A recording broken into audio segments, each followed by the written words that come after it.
Alhamdulillahilladzi ja'alal fata quwwatan syadida.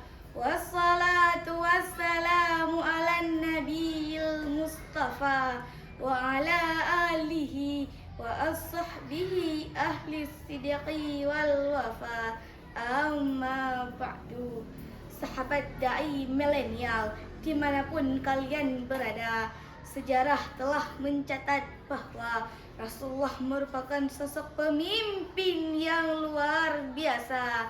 Dalam waktu yang relatif singkat, beliau berhasil membangun sebuah masyarakat yang berperadaban tinggi di Madinah, sebuah masyarakat madani yang berlandaskan tauhid, keadilan, dan persaudaraan. Masyarakat madani bukan hanya tentang pembangunan fisik, tetapi juga pembangunan akhlak, ilmu, dan kesejahteraan sosial. Maka menjadi kewajiban kita untuk belajar dari kepemimpinan Rasulullah agar dapat menerapkan dalam kehidupan masyarakat.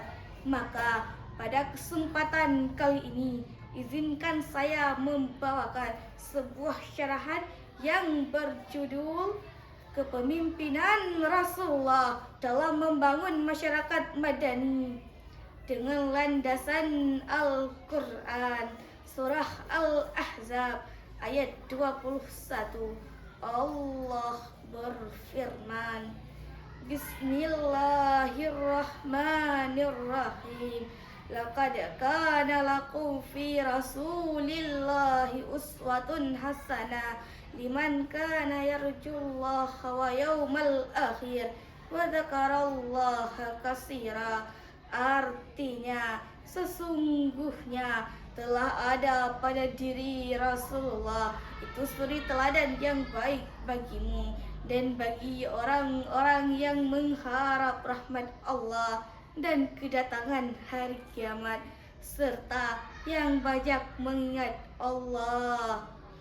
Ayat tersebut menginformasikan sekaligus menegaskan kepada kita bahwa pada diri Rasulullah itu terdapat uswatun hasanah bagi kita.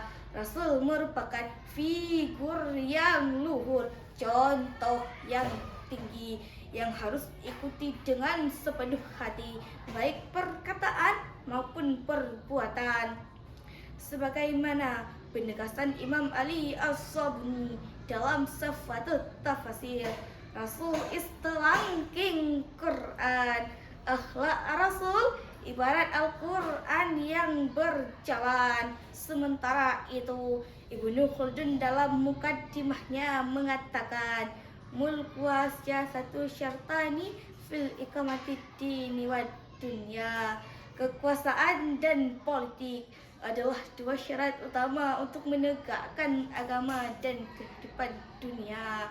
Bagaimana mungkin reformasi teraplikasi sedangkan para pemimpin kita mengalami dekalensi? Reformasi yang kita cita-citakan malah destruksi yang jadi kenyataan. Hadirin sekalian, dari situ kita mengetahui bahwa kepemimpinan Rasulullah tidak hanya bersifat spiritual, tetapi juga sosial dan politik untuk membangun kesejahteraan umat. Hadirin sekalian, di era modern ini banyak pemimpin yang jauh dari nilai kepemimpinan Rasulullah. Banyak yang berkuasa demi kepentingan pribadi, bukan demi kesejahteraan rakyat. Korupsi, ketidakadilan, dan kepecahan sosial masih menjadi permasalahan utama di tengah masyarakat kita. Solusinya, hadirin, untuk membangun masyarakat madani seperti yang dicontohkan Rasulullah, kita harus menegakkan beberapa prinsip utama, yaitu siddiq. Seorang pemimpin harus jujur dan transparan dalam menjalankan tugasnya. Yang kedua, amanah. Seorang pemimpin harus memiliki tanggung jawab, bukan hanya sekedar berkuasa. Yang ketiga, fatanah. Seorang pemimpin harus memiliki visi yang tepat dan strategi yang matang. Yang keempat, tablik. Seorang pemimpin harus berani menegakkan keadilan dan berani membela yang lemah. Jika prinsip-prinsip tersebut kita teguh, insya Allah masyarakat Madani yang kuat dan harmonis akan segera terwujud. Rasulullah Sallallahu Alaihi Wasallam bersabda, "Kullukum ra'i wa kullukum mas'ulu an ra'iyatihi." Artinya, setiap kalian adalah pemimpin dan setiap kalian akan dimintai pertanggungjawaban atas kepemimpinan kalian. Hadis riwayat Bukhari dan Muslim. Hadis tersebut menjelaskan bahwa kepemimpinan bukan hanya tugas seorang presiden, gubernur, ataupun wali kota. Namun, setiap individu memiliki tanggung jawab sebagai seorang pemimpin di lingkungannya masing-masing, baik keluarga, masyarakat, maupun bangsa.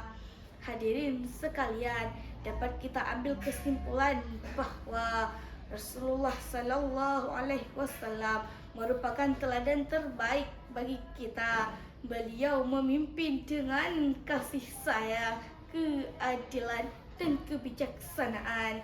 Jika kita ingin membangun masyarakat Madani yang kuat, kita harus menghidupkan kembali nilai-nilai kepemimpinan Rasulullah dalam masyarakat kita. Jadilah pemimpin yang amanah, jadilah pemimpin yang adil, jadilah pemimpin yang membangun, bukan menghancurkan. Demikian yang dapat saya sampaikan. Pemimpin sejati penuh wibawa, hatinya jujur, lisannya nyata. Mari teladani Rasul mulia agar selamat dunia dan surga. Demikian yang dapat saya sampaikan. Hazanallah wa iyyakum ajma'in. Assalamualaikum warahmatullahi wabarakatuh.